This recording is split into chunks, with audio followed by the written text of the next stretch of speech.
Get Gutsy episode number 92 with Jonathan Fields on how to live a good life. Welcome to Get Gutsy. I'm your host, Jenny Fennig, and I am so excited to be on this journey with you. A cutting-edge show blending business and spirituality, Get Gutsy serves up a potent blend of stories, lessons, and tips to help you make a massive impact in the world through your soul's work and your inspired life. No more going it alone, no more excuses. The world needs more brave women saying yes to leadership. Are you with me? Good. Let's get gutsy now. Oh my gosh, everybody. Jenny here. Welcome to Get Gutsy. I'm really, I always say I'm excited when I start a new episode because I am, but I am excited times infinity, I'd say right now, because I am talking to one of my favorite people on the planet. This guy has had such an impact on my life. And we haven't even had a lot of guys on the show, so that makes it even extra exciting. But his name is Jonathan Fields. I've been wanting to have him on the show for a while, and he's here, y'all. So just get pumped, because as you're going to hear from the conversation today, this was the man who was like an angel in my path as I was finding my way out of my corporate life that was simply not for me. This man, Jonathan Fields, at the time owned a yoga studio in Hell's Kitchen, New York City, that I stumbled upon in my search for a yoga teacher training, when my original plan to train at Kripalu in the Berkshires, which is where I now live, which is crazy and trippy. At the time I was living in New York City, that plan had to go away because I ended up staying at my job after they offered me a promotion and needing to do my yoga teacher training while I was still working full time. And so I found this studio called Sonic Yoga. Jonathan Fields at the time was the co-owner, co-founder of the studio, and he was one of my yoga teacher trainers. This was back in 2007.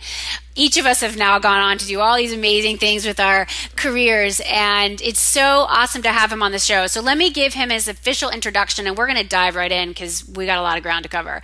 So a dad, husband, serial entrepreneur, growth strategist, and award-winning author, Jonathan Fields inspires possibility. He currently runs mission-driven media and education venture Good Life Project, where he and his team lead a global community in the quest to live more meaningful, connected, and vital lives. They produce a top-rated podcast and video series with millions of listens and views in more than 150 countries, where Jonathan regularly shares conversations with the world's leading voices. His latest book is How to Live a Good Life: Soulful Stories, Surprising Science, and Practical Wisdom. And on the date that this episode goes live, the book launches. So we are right on time. And Jonathan, we are thrilled to have you here. Welcome to Get Gutsy.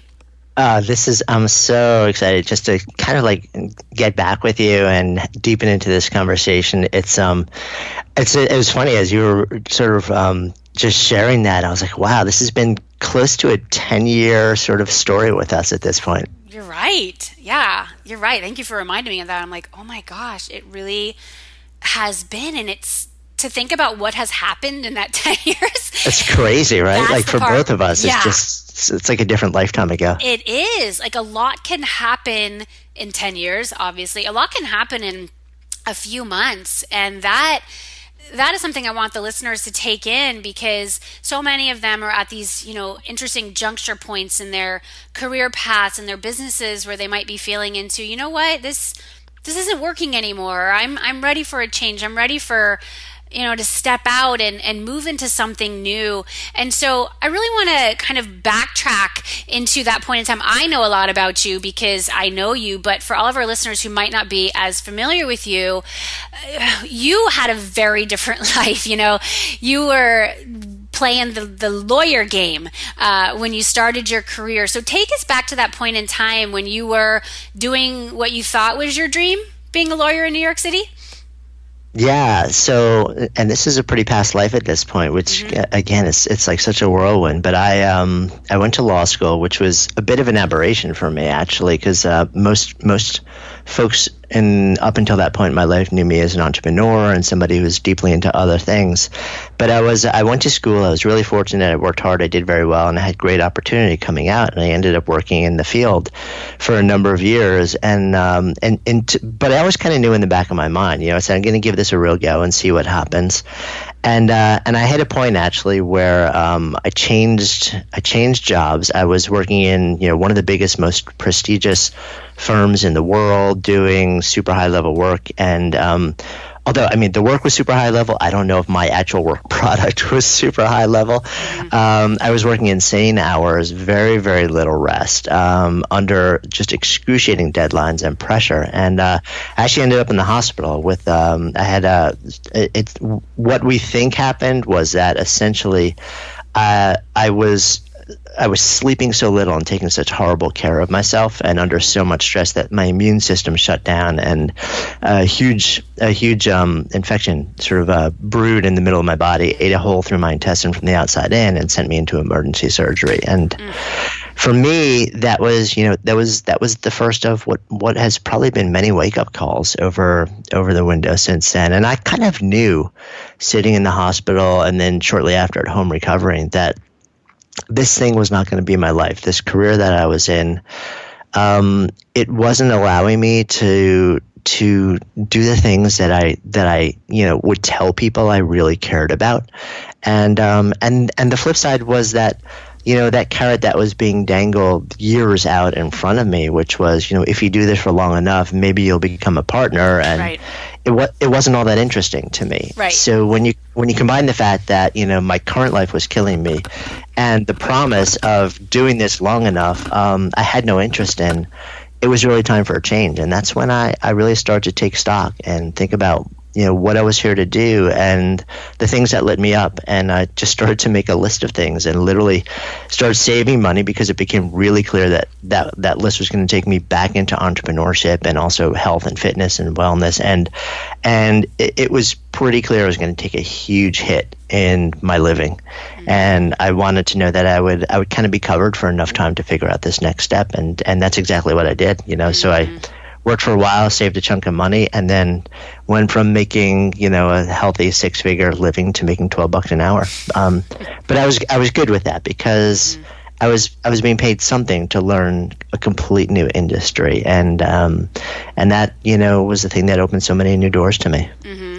How did your ego handle that move? Because honestly, Jonathan, that was one of the hardest pieces when you and I met. When I quit my 6-figure job in New York City and started walking this yogic path, started teaching yoga, I knew pretty quickly that teaching asana was not my gift. I liked the first part of the class where I got to create the theme and stuff. I was like, that's what I love to do.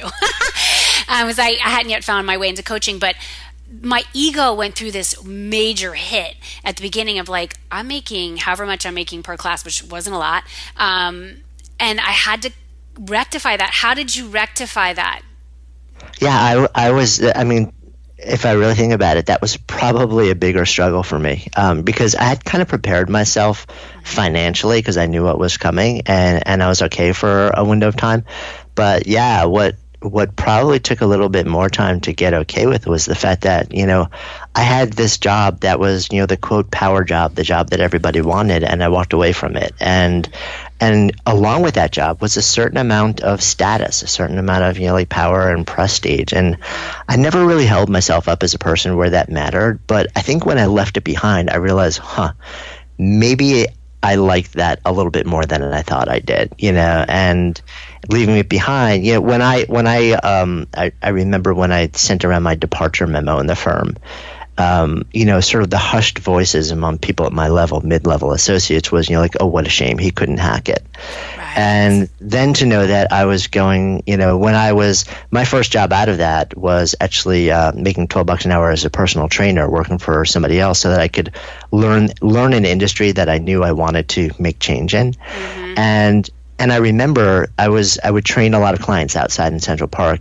And I remember always kind of looking over my shoulder because I'm like, I wonder if one of my old sort of lawyer clients is going to run by or something like that and see me and kind of think to themselves, oh man, what happened to him? Right. This guy was on top of the world and now he's stretching somebody on the grass in Central Park. Mm-hmm. but so part of it was just repeating to myself, look, I'm learning a new industry, and I'm okay doing it from the ground up. I very likely could have talked my way into some sort of management position in that industry had I wanted to. But what I kept telling myself is, I'm an entrepreneur, and I wanted to understand what was working and what wasn't working on the most fundamental level of human contact in that industry. And there's no way I could do that unless I started at that point of contact. And that also happened to be, one of the places where it was not a high paying position. And Right. so I kept kind of telling myself, you know what, this is my education. This is not where I'm going to stay. This is a Right. starting point for me. And the information that I'm getting here is invaluable. And then what happened over time is I did get that information, and I was able to build into it and start to actually build first a very successful career just doing that as a trainer, and then start to open facilities. And once I started doing that and succeeding on the next level, those same people who I was concerned about how they would judge me for leaving behind this thing and sort of the lack of status and prestige, kind of started to tacitly circle back and say, so we're curious how you did what you did, because we're curious too. And, they're kind of like, well, we didn't think it was possible, but now you've actually shown us that it's possible, and we're curious, like, how did you do that? And I think that was, inevitably it was it was time. It was viewing this moment in time, this window as education, like me going back to school, and then inevitable success that kind of got me back to a place where my ego was like, you know what, it's okay. And if you really zoom the lens forward a lot over a period of years, just understanding a deeper devotion to service and a deeper devotion to a shift in metrics about what life is really about and what matters, So for me, that type of stuff is just, it's much less important in general in my life, deepening into meaning and deepening into the metrics that really define a life well lived. Those are the things I care much more about. But there's no doubt in that first really big disruptive change, that was a challenge for me. Yeah. And I think living in New York City makes it harder, because that's where I was too. It's like you're in the city that is like the coveted stuff, you're surrounded by these high rises and money. And it was in that. Thank you so much for then coming into your place in the yoga world, and so how did you just take us through that path from owning, like gyms and fitness facilities, and then moving into the yoga studio? Yeah. So I built this one facility in the sort of private fitness space, and then sold it to Investor Group after about 2.5 years, I guess. And I was taking some time off to do some writing and starting to kindle that love as well. And then I was living in Hell's Kitchen, married, owned a new home, had a 3-month-old baby, and I was starting to get into my own yoga practice too. And I'd always been really deeply fascinated by the connection between the mind and the body. And I was looking around New York City, and I can't help. I look and I walk down the street and I see possibility. And I'm looking around New York City. I'm like, you know what? This was a time where there were a handful of great studios in New York City, but coming from the world that I came from, I knew most people in that prior world would not step foot into most of the studios for a wide variety of reasons, because they were, either steeped in all sorts of tradition and language that was scary for people who were not sort of like hadn't already bought into the tradition. Right. And things as simple as, many studios, basically you walk in and there's a deep scent of all sorts of incense and stuff like that. And, I knew that many women actually suffer migraines. Many more women suffer migraines than men. And migraines can often be triggered by scent. And the primary people who were practicing yoga, at least then in the city, were women. It was like 70% women. So there were all sorts of little touch points along the way that were actually serving as barriers to people moving into a practice that I was learning was really, really powerful. So I wanted to create an experience that preserved the power of the practice but lowered barriers to participation. And that was the idea behind Sonic Yoga. And And that was really what we were trying to do. And it was really funny. I remember to this day when we first opened, there was a piece in the Village Voice, which back then in New York City was, like the local paper. Right. And the headline on it was something like "Yuppie Yoga Comes to Manhattan." And I was like, oh, it's so cool to be in the Voice. And then I was like, yuppie yoga, I don't know about that. And that night, like the front door flies open and there's all these people pouring in. They're like, is this the yuppie yoga place? All the yuppies come in. Like, thank you. And I'm like, well, yes, I guess it is. Is it like pre-Lululemon? Because I feel like... Yeah, yeah, totally. Yeah, Lululemon didn't even exist. Or maybe it existed, but it was not what it was. This was to New York. I was obsessed. It was all on the West Coast. It was like Vancouver. I was like obsessed with Lulu before... So you were there before Lulu. Lulu helped usher in more yuppies. Okay. Mm-hmm. Absolutely. And this was a time where yoga was not what it was, today. It wasn't nearly prevalent or popular. It was still kind of a little bit fringy. And so, our goal was to make it a lot more mainstream, but not lose the essence of what it made it so beautiful and powerful. And, thankfully, we built this amazing community. And it turned into, something so much further than just a business. Is you experience firsthand, sort of, joining the community. Yeah, and really smart the way you saw that market opportunity. And that's what I'm just listening for in this conversation too. The way I love learning more about how my guests think. And so you saw, well, there was an unmet need. And there was a group of people who maybe would be turned off by lots of, incense and, the hardcore, everybody wearing white or chanting all the time. And you all definitely had some chanting in your classes, but it was more like, it was fun. The music was great. And so you found this group of people who weren't being served by the market as of yet, and you helped expose them to this practice. So I absolutely adored Sonic Yoga. I remember you were the one who I came and I was like, let me go check this little studio out because I need to go find a 200-hour yoga teacher training. Because I don't know if you realize that I was supposed to do my training at Kripalu.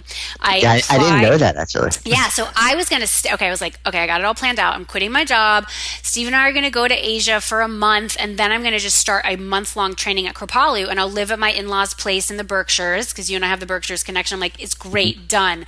Of course, my job buys another company, and they promote me to manage this new portfolio of events for the company. And I'm like, that kind of came out of left field.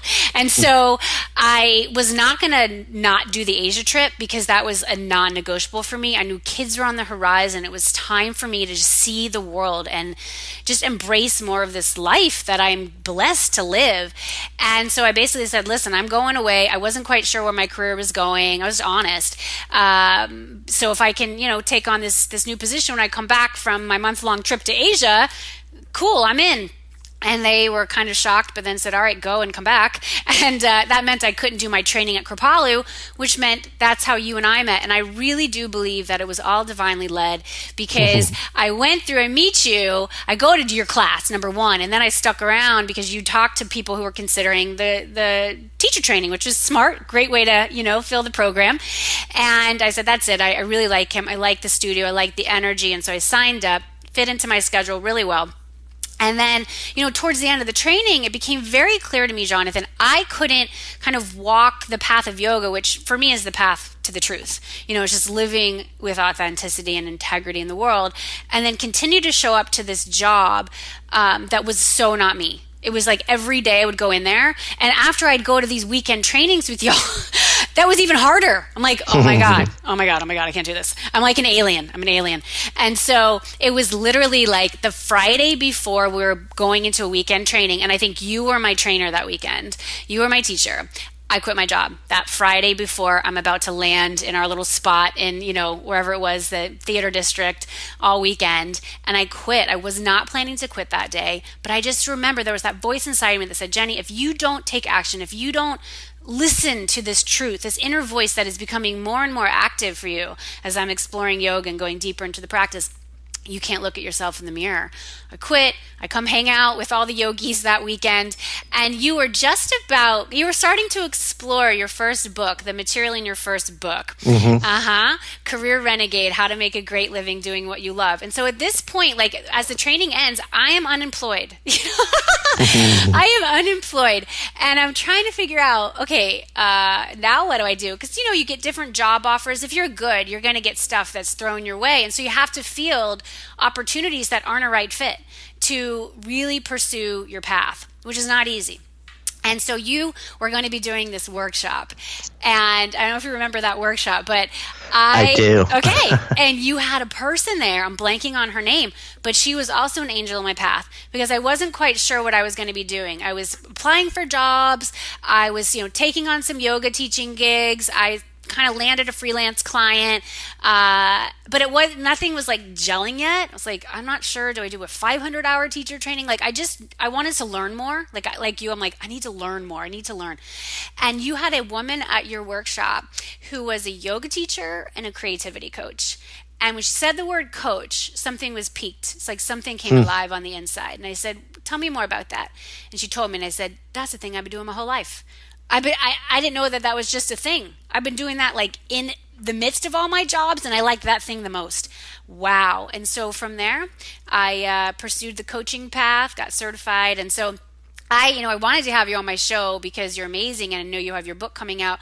But I also wanted to just let you know how grateful I am for you being a part of my life and like literally changing my life through your commitment to following your path and being of service and putting on workshops and writing your books and just being you. So thank you. Thanks.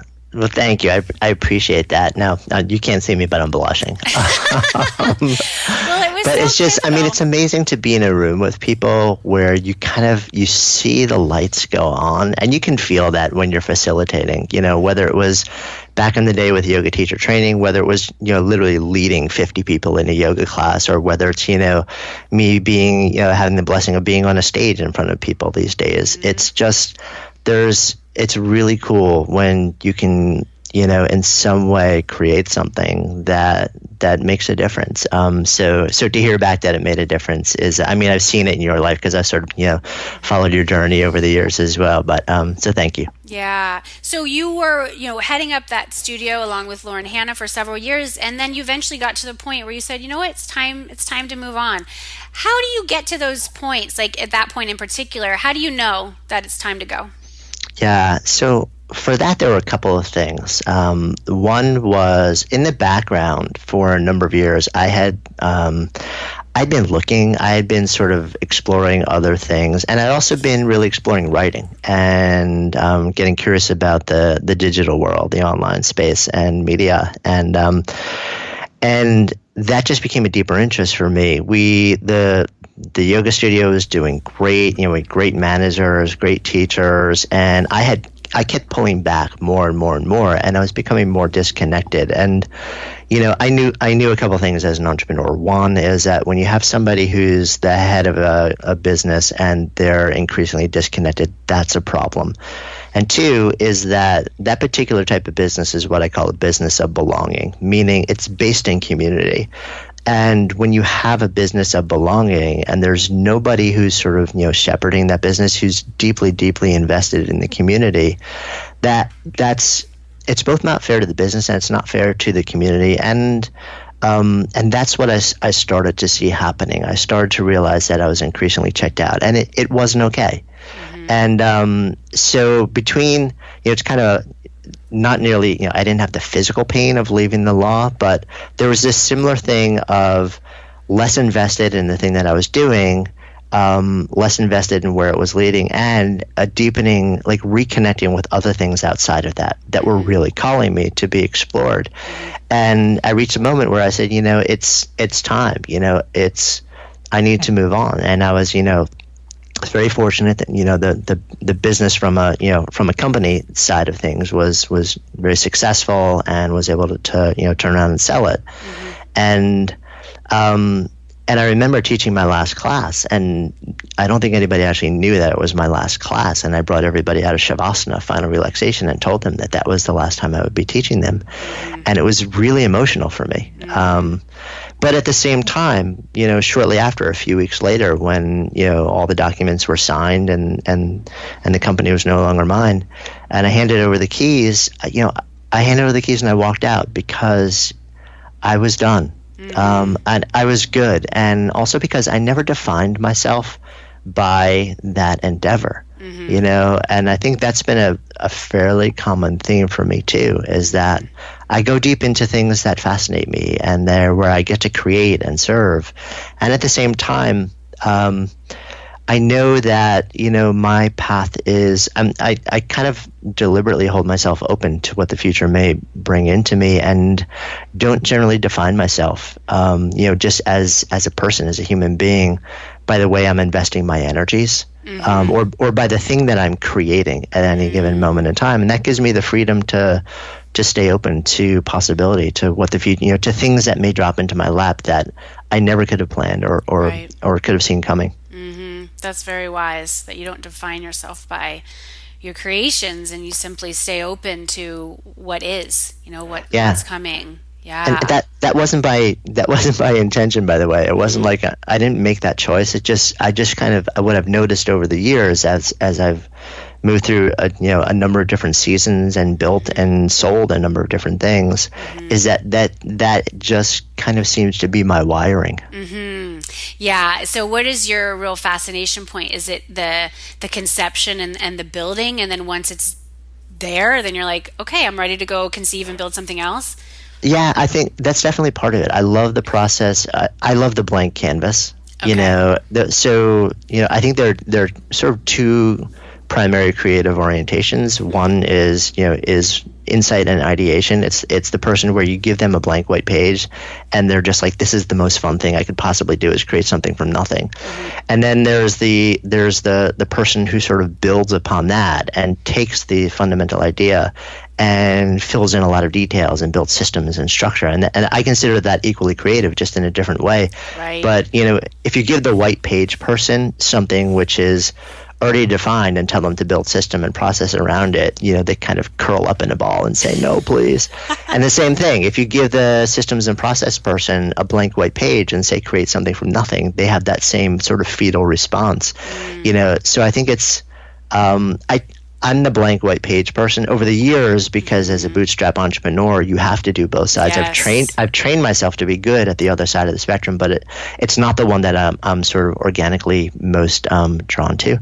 So part of it is that. Part of it is the process of creation, I think, is really interesting and fun for me. Part of it also is increasingly what I've seen is that most of the businesses that I built are these businesses of belonging, and we're building community, and it's the opportunity to bring people together in ways where they support each other, where they're not just connected to what I've created. We serve as a vehicle to connect people to each other. And that's become a really common theme in what I've done over the years. And I like being able to do that because it really facilitates growth and joy and happiness and connection in the lives of others. Yeah, you're so good at that. And I love how you laid that out, like the two types of kind of leaders within organizations, like that insight and ideation, blank canvas, white page person, and then that implementer, the systems type person. And agreed, at the beginning, first few years, however many years it takes you kind of wearing all those hats.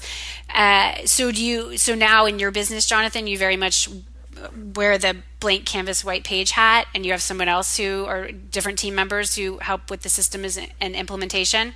Yeah, I mean, there's still a certain amount of implementation that I get involved in, but yeah, to the extent that I'm creating new things, that's sort of one of my primary roles. And then I'm now, you know my wife Stephanie, so we're business partners in Good Life Project, and we have a team that we built around us. And what we try and do is, so we have somebody who's amazing at systems and processes. She thinks in spreadsheets, and that's awesome, because my brain doesn't work that way. Right. But hers does, and she loves it. So we try and find people where it's not just that they have a skill set, but like that for some reason they're wired in a way where they actually are real. That's the coolest thing that they could do. They really enjoy doing it. And then so that everybody who we bring into our organization, whether it's as an employee or a contractor or working with an outside company to serve a certain need, we're really looking to work with people where they're doing a job not just because they're good at it, but because it's also the thing that they're drawn to do. Mm-hmm. So really operating in their zone of genius. Yeah, exactly. Mm-hmm. Did you read that book, The Big Leap? I did, yeah. Oh my gosh. Great book. I read that in the last year. Woo! That was a good one. Yeah. People kept telling me, you have to read this book. Yeah. And I was like, I'll get to it. And then I read it. I'm like, oh, now I get it. Yeah, you're like, oh my God, why didn't I read this sooner? It was so good. And then once you read it, you can't go back. It's like you can't unrealize what you realize. Like that's the thing with yoga. It's like you can't un-yoga yourself. And so you're cracked open now. So tell us more about, so you've been on this journey with the Good Life Project. I know a lot about it. I spoke at your inaugural Camp GLP a few years ago. That was so much fun. So you've really just built this company, which I'm guessing has been, the inspiration for the book. So take us through the genesis and that journey of company into this fabulous book that you're launching. Yeah. So, I'm sure, as you already know, and I'm guessing a lot of your listeners are probably starting to figure out, I've kind of been a seeker for the better part of my adult life. I'm constantly trying to figure out what are the pieces of the puzzle, to live a better life. How do we optimize human potential? What's the human condition about, and how can we just spend our time on Earth really optimally? And so I'm always looking for teachers. And Good Life Project started as me trying to sort of take what I'd learned and also really more deliberately focus on finding what I call embodied teachers, people who don't just speak or write about living well on some level, but who, when you look at the way that they're living their lives, they're building their relationships and contributing to the world, they're living it, they're actually embodying it, and then finding them and then sitting down with them. And as with me as a student and them as a teacher, and asking them questions that I would want to know answers to, and asking them, living this way, how did you do it? How do you feel being that person? And what can I learn from you? And that really became the media side of Good Life Project. And then we started building educational programs. And then soon after, what we saw was this real community building around the experiences that we're creating. And we got much more deliberate about that too. And so now we have, and 3 years ago we launched Camp GLP, Camp Good Life Project, where we literally take over a kid's sleepaway camp once a year. And that's now grown to just this amazing global community. I mean, we're always blown away. Every year we have hundreds of people get on planes, trains, and automobiles from literally the other side of the planet to come to this for 4 days, largely just to be in a safe, open, non-judgmental place where they're just surrounded with people like them, and they know that they can let the facade down. I mean, you saw this, and you were such a beautiful contributor to that first experience, and it's amazing. And every time leading up to it, Stephanie and I are just halfway through it. There's always this moment where we look at each other and we're like, we kind of forget during the course of the year, and then we come back and we're like, this is so much bigger than us. Like this is taking on a life of its own at this point. And that's a really cool thing to me, because it's always been, it's not about like, okay, how do we build something where everybody's connected to and reliant on us? It's like, how do we build the structure so that people can find people like them and connect with each other in a safe way, and then sustain those relationships in a way that will change our lives. And that's really what Good Life Project is about. And the book really is the outcome of spending years now in this process and learning from all these stunning embodied teachers and living fiercely and trying a lot of things and failing miserably a lot of times in my own life, and then starting to see patterns emerge, common patterns where I can say, okay, there's enough, I think sort of collective wisdom that it probably makes sense to share it in the form of a book at this point. And that's so that became the book. What are some of the key nuggets, or maybe one of your favorite stories that you share in the book that you can let our listeners in on now? Yeah. So I mean, I think one of the key nuggets is that there's nothing new in the world of personal development, which is a little bit a little bit weird for a guy to, who's just written a book to be saying that, but I say it right in the beginning of the book too, is that, the truth is there's somebody, and you know this too because you've studied a lot of Eastern philosophy at this point and you've studied coaching, is that we've known what it takes to live a good life for thousands of years. The problem is it's not a lack of information. It's a lack of action, and it's that these fundamental lessons and ideas very often they're delivered in a way which is either so layered with dogma and judgment or so layered with complexity that nobody interacts with them and nobody can figure out, how do I actually live this? As much as I've been told that, how do I live it? So the idea behind the book was, how do I live it? And so part of one of my big goals was, how can I create a really, really simple model where people hear it once, remember it for life, and then it guides their behavior. And that's where this idea of good life buckets sort of came up with. So the idea is really simple, that a good life, or life in general, is fundamentally about perpetually filling three buckets: your connection bucket, which is about relationships; your vitality bucket, which is about your state of body and mind; and your contribution bucket, which is about how you bring yourself to the world, how you contribute to the world around you. And really understanding that every day you have a choice. Your job is to sort of do a really quick check, say how full is each one of these, and then focus on doing things that will just keep circling around and filling each of these buckets. And I think the big idea is that it doesn't have to be a big disruptive change. You don't have to blow up your life to live a good life. Very often, it's just doing a little something every day, taking a tiny little action every day that in some way is going to put a drop in each of these buckets. And over time, what you see is things just start to get better. Yeah. And that was really important for me too, because a lot of our community, they're further into life. They're in the middle season of their life, and we don't want to blow things up. We want to live a great life. We want to be present and deeply engaged, but we really don't want to go through the pain of blowing up and destroying everything that's gotten us to this place in life.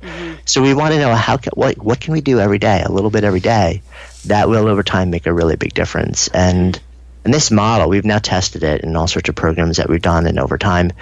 And I shared it with somebody who I wrote about in the book. Her name is Mel, and she was a mom at the time and going through one of our intensive programs, and I shared the model.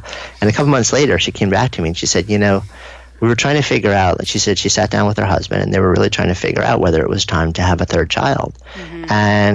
And they were really struggling with this. And then she mentioned that she learned sort of like this fundamental concept about the buckets. And she had a conversation with her husband, and it gave her this really simple framework to guide their conversation and make a decision to have the third child. And she said, just having that really simple tool to help make decisions, guide it. And in fact, they did have a third kid, and it's this incredible blessing in their life now. So just hearing things like that, hearing how people just take these really simple ideas, and it's not just about knowing, but it's about creating something that you can actually use every day of your life to guide your decisions. Yeah. That's what I'm about. I'm a total geek when it comes to learning. My number one strength is love of learning, and so I will sit, I'll steal away with books and learn and study a ton because I just love to do it. Yeah. But I realize most people, especially in the middle years, they don't have the time to do that, but they want to know what works and what doesn't work. So part of my job is to distill that and deliver it in the simplest and most actionable possible way. And that's what I hope the book does. That's fantastic. Is that Mel from Fellow Flowers? Yeah. Exactly. I'm like, I know Mel. 3 kids. Yeah, she came to my workshop at that at the original Camp GLP, and she's amazing. Y'all go check her out. She's Fellow awesome. Flowers, like runners, right? They give flowers to people, like racer, right? Yeah. Like runners. Yeah, and she's built this amazing international community of women who run also. It's so awesome to see what she's done. Yeah, you attract community builders. Like she's one Charles Gupton from the Camp GLP community. Well, okay, the other thing that happened, because you just have this thing, you have this way.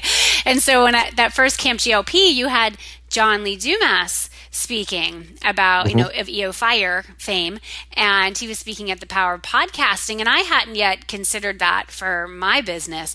But gosh, after you hear him speak, you're kind of like, well, if I don't have a podcast, what is wrong with me? And so I was inspired to create a podcast. And earlier this year, I went to Podcast Movement. I know you and Stephanie were there for a piece of it. I left before you all were there this year. But Charles gets in touch with me as soon as I land, like, hey, I'm organizing a dinner. Like, everyone is just so friendly. And so I just want to acknowledge you for that, and the types of people you attract in, just very, soulful, open, and others who admit to being introverts, right? Like you, and that you have a safe Raising my space. hand. Yeah, me too. I am an extroverted introvert, but yet you have the safe place for people to land and simply, honor the fact that we are creators, we're makers, and that's not always the easiest road in the world. It's sometimes easier to feel like, hey, I'll just go and keep doing that job in the corporate space where I know it's not for me, but I'm not quite sure what else I would do. Yeah. So you've just done this great job of kind of saying, hey, come on out and play.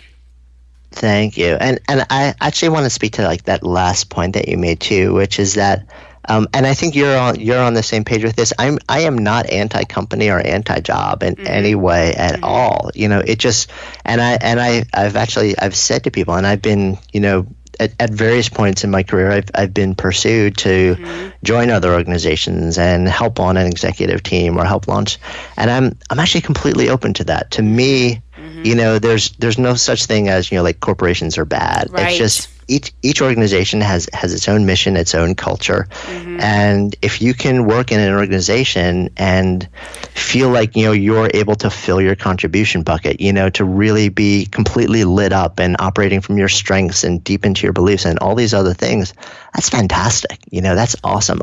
I happen to be more drawn towards entrepreneurship, but I also would never rule out at some point stumbling upon just an opportunity within a larger organization that just let me do what I was here to do also. Absolutely. I mean, the Facebooks of the world, the Googles of the world, they all started as Apple, small entrepreneurial ventures, and I'm sure they still have an entrepreneurial edge to those companies, but they're very much companies. They're large, there's structure. There has to be some kind of hierarchy involved.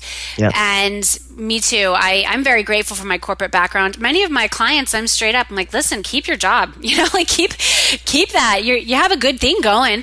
And it doesn't mean you can't build out on the side, in addition to what you're doing within your work. And I think we're at a place where it's not either or. It's not, well, this is better than that. It's just to find where you are in this season of your life. How can you make the biggest contribution?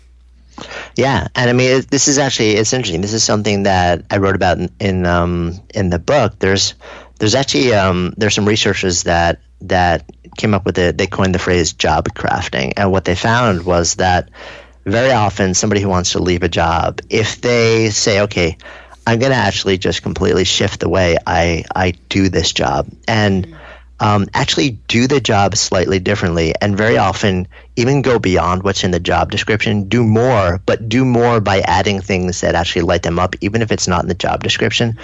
They can powerfully transform the job that they actually were hired to do, change it into something different, and then those same people very often become the people within the organization that move the quickest into higher level positions and have more control over the way that they shape their job, what they're doing and their careers moving forward. So there's I think the lesson in doing a lot of that research is we very often have a lot more ability to create the experience that we need within an organization than we think we do if we're willing to actually really explore what's possible. Yeah. And I think when people realize, when you can add value, I mean, just be a value adder, be a value adder. When you go in as an entrepreneur, as someone who works within a larger organization that you maybe don't own, but when you are adding value to your company, to your clients, to a community, you become quite valuable in the eyes of those who are making decisions. And so that is always what you want to be thinking about. How can you be a value creator? Jonathan, how can people get their hands on the book? Pretty much anywhere. Everywhere. Right now. It's available at all major resellers. Actually, if you pick it up today, I think this is the last day of our sort of pre-order campaign that's live today, and I think we're wrapping that up today. And we're actually we've got a bigger mission to we're planting trees for pre-orders, and we've partnered with a reforestation foundation to actually try and do some good in the world, along with launching a book. And so you can find information about that at goodlifeproject.com/book. Okay, awesome. goodlifeproject.com/book. Well, our final question on this quest today is this: what is the gutsiest move you've ever made, and how does it inspire your life and work today?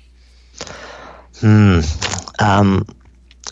me, there are these two things that jump into my mind.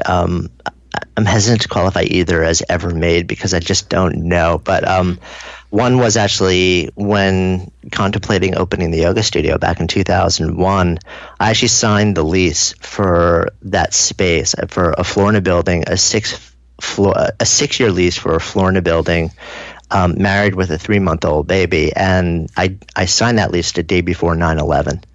And woke up the next day, and the city was, just the most horrifying place you could ever imagine being. And there were a series of events that unfolded over the next few days that shook me, that made me question a lot of things, and including whether I was going to launch a new business into this just, like millions of people that were a sea of pain.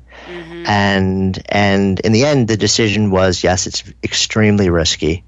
But it was the thing that at that moment in time I couldn't not do. And so we did. And there was never a deeper need for healing in New York City. And to create a company that provided community, that was a place to find people and just be and breathe and heal, was this really incredible experience that changed me in so many ways. So that's one moment.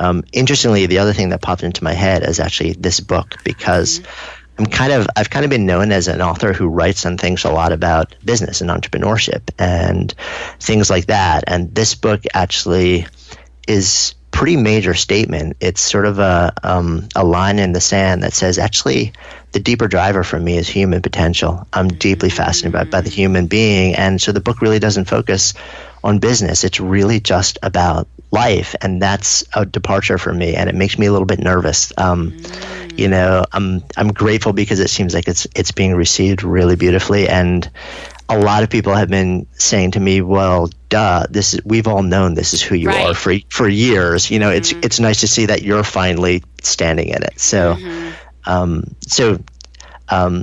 probably those two moments, but for very different reasons. Yeah, I hear you on that. And I remember you telling that story about signing the lease for Sonic. And I'm so glad that you did. And that, we look back too, because it's like, would you have signed it the next month? Or if it was like the following week?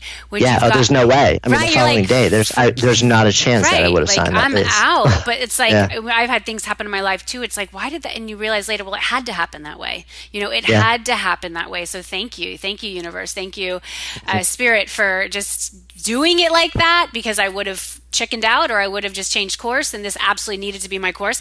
And then I love what you said about that line in the sand where it's so do you feel like perhaps you'll be kind of moving more into that terrain with the work that you do post-book, really kind of claiming that piece of your passion? Yeah, I mean, I think I've been moving into that terrain for years. I won't abandon business and entrepreneurship because I still love that and it's still fascinating. But yeah, I've realized that a dual, if not even more compelling fascination for me is how the process of creativity and innovation and entrepreneurship and business, how those actually change the person, and how they're actually tools for personal growth and for accessing human potential. So, you'll probably, already seeing, a shift in the way that I'm spending a lot of energy and sort of building things to give equal weight to things that don't have a ton to do with business, but really are about the human condition. Yeah. Because in my mind also, you can't disconnect them. No. And, a big part of my kind of my inspiration for starting this show, and really where my thesis has evolved, is, spiritual growth equals business growth. It's that commitment to going inward, to, going deeper into a practice, to really asking yourself, how does spirit play a role in your life? And what kind of quest do you want to go on? What kind of teachers are you meant to learn from? Will you go to the event where you don't know anybody to bunk up with like 15 people? Like I did, right? And so, and what will that do? How will that impact the way that the way you decide to serve, the way that your business will grow or not? I have found that for every person I've interviewed here, it makes my belief system even stronger that spiritual growth absolutely impacts business growth. For those who want to check out more Camp GLP, where can they go for that, Jonathan? Just goodlifeproject.com is sort of the home base for everything. Home base, the hub. All right, y'all. This has been amazing. Jonathan, thank you so much for being here. I'm really excited about your new book. Everybody go and get a copy. You can go to goodlifeproject.com/book. Check it out and just keep on doing everything that you're doing, Jonathan. Again, just namaste to you. Deep bow. And I have to share with you, I haven't totally been public, so this may be the first time everyone's hearing, but again, another Jonathan deal. One of the books that, we read lots of books during that yoga teacher training, but one of the ones that I kind of read at the same time as I was reading like the Bhagavad Gita and the Yoga Sutras was Eat, Pray, Love. And it was all those books that I was reading like all at the same time that made me realize, plus going deeper into the practice, that I will get to India. Like, I will go to India. I'm not sure how, but next year I am going to India, Jonathan. Awesome. That's great. So cool. Yeah. And so again, just deeper into the practice, really finding out, who I am and how I can serve at the highest level. So thank you again. Thanks everybody for being here. Go check out Jonathan. If you're not connected to him online, go do it. You will learn a lot from this man. This is Jenny Fennig sending you so much love, light, and faith as you get gutsy. I will see you next time. Hey, this is John Lee Dumas of EO Fire, and you're listening to Get Gutsy with Jenny Fennig. Gutsy leaders unite and ignite. I hope you enjoyed this episode of Get Gutsy as much as I enjoyed creating it for you. Are you responsible for leading and growing your spiritual business? If so, I have a free tool for you that will help you spread your message like wildfire. It's called the Sacred Marketing Puzzle, and it's a one-page PDF guide that simplifies the often mysterious and confusing world of marketing. When you use sacred marketing tools to amplify your message, you'll provide huge value to your tribe and grow your business. What are you waiting for? Go to jennyfennig.com/puzzle to get yours instantly. That's jennyfennig.com/puzzle. Gutsy leaders, unite.